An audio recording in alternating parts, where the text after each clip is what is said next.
নারায়ণগঞ্জের ফতুল্লা থানার কুতুবপুর ইউনিয়নের ১, ২ ও ৩ নং ওয়ার্ড বিএনপির উদ্যোগে এবং দলের ভারপ্রাপ্ত চেয়ারম্যান তারেক রহমান ঘোষিত রাষ্ট্রকাঠামো মেরামতের ৩১ দফা বাস্তবায়ন উপলক্ষে এক নির্বাচনী পথসভা ও লিফলেট বিতরণ কর্মসূচি অনুষ্ঠিত হয়েছে।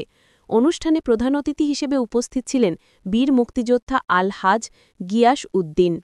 সভার সভাপতিত্ব করেন ২ নং ওয়ার্ড কুতুবপুর ইউনিয়ন বিএনপির সভাপতি আলিমউদ্দিন খন্দকার। পথসভায় আরও উপস্থিত ছিলেন ১ নং ওয়ার্ড বিএনপি সাধারণ সম্পাদক জাকির হোসেন, ১ নং ওয়ার্ড কৃষক দলের সাধারণ সম্পাদক জামান মুন্সি, ২ নং ওয়ার্ড বিএনপির নেতা মজিবর সিকদার ও রহমান সিকদার, গাজী মোহাম্মদ লিটন মোল্লা সহ বিএনপির বিভিন্ন স্তরের নেতাকর্মীরা। বক্তব্যে বক্তারা বলেন, দেশকে নতুনভাবে গঠন করতে হলে সবাইকে ঐক্যবদ্ধ হয়ে দেশের উন্নয়নে কাজ করতে হবে। বীর মুক্তিযোদ্ধা গিয়াস উদ্দিন সাহেবের হাতকে শক্তিশালী করতে হবে, তবেই পরিবর্তনের লক্ষ্যে পৌঁছানো সম্ভব।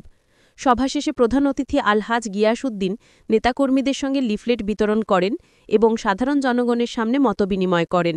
আমাদের ফতুল্লা থানার বিএনপির সিনিয়র নেতৃবৃন্দ সহ দেশনেত্রী বেগম খালেদা জিয়ার সাথে আমরা সৌজন্য সাক্ষাৎ করি। তখন উনি বলেছিল, আপনারা মনে করতেছেন ফতুল্লা থানা নারায়ণগঞ্জে অভিভাবকহীন অবস্থায় আপনারা আছেন। শামীম ওসমান এই অঞ্চলের এমপি, আপনারা বাড়ি করে থাকতে পারেন না, আমি সব জানি। আমি আপনাদেরকে এমন একজন অভিভাবক উপহার দিব যে অভিভাবকের মাধ্যমে শামীম ওসমান বুরকা পরে পালাইতে বাধ্য হবে। বন্ধুরা আমার, সেই সময় প্রিয় নেত্রী, বাংলার প্রাণ প্রিয় নেত্রী মাত্র ১৫ দিনের ব্যবধানে আমাদের প্রাণ প্রিয় নেতা গিয়াসউদ্দিন সাহেবকে মনোনয়ন দিয়েছিল। ১৫ দিনের মধ্যে নারায়ণগঞ্জের থেকে শামীম ওসমান পালাইতে বাধ্য হয়েছিল। সেই বিভ্রান্ত জাতিকে একটা সঠিক দিক নির্দেশনা দেওয়ার জন্য নেতৃত্বে আসতে হবে সৎ, শিক্ষিত, মেধাবী এবং শিক্ষানুরাগী লোকজন। সেই দিক থেকে আলহাজ গিয়াসউদ্দিন সাহেব বীর মুক্তিযোদ্ধা, উনি কিন্তু অন্যতম। এখন সুযোগের সন্ধানে অনেক লোকই চলে এসেছেন। আমরা দেখতে পাই এরা কিন্তু বিগত ১৬ বছর বিএনপির দায়িত্ব নিয়েও সেখান থেকে তারা চলে গিয়েছেন, ভয় পেয়েছেন শামীম ওসমানকে। একজন গডফাদার ছিলেন উনি নারায়ণগঞ্জের, আপনারা সবাই জানেন।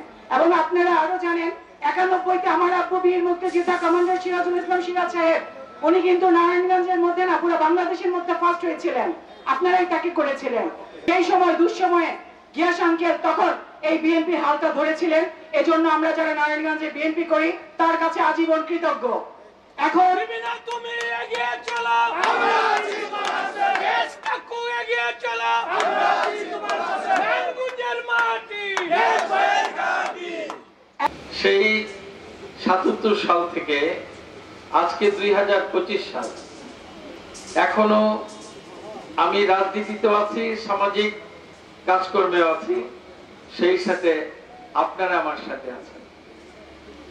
আমি ফতুল্লা থানাবাসীর কাছে এত কৃতজ্ঞ, এত ভালোবাসা, এত স্নেহ, মায়া, মমতা, বিভিন্ন কার্যক্রমে যেমন সমর্থন তেমনি দোয়া, শ্রম, সব কিছু আমি পেয়েছি।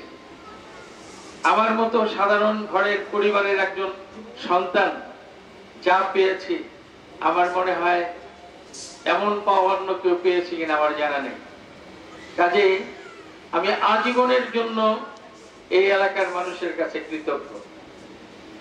আমি যে কদিন বেঁচে থাকবো, সক্রিয় থাকবো, যেখানে যে অবস্থায় থাকি না কেন, ইনশাল্লাহ আমি আপনাদের ভালোবাসা, আপনাদের অবদান কৃতজ্ঞতার সাথে স্মরণ করে এর প্রতিদান দেওয়ার চেষ্টা করব। কৃতজ্ঞতা বোধ থেকেই আমি আপনাদের যে কোনো প্রয়োজনে, যে কোনো কাজে আমি সম্পৃক্ত থাকবো, অংশগ্রহণ করবো ইনশাল্লাহ।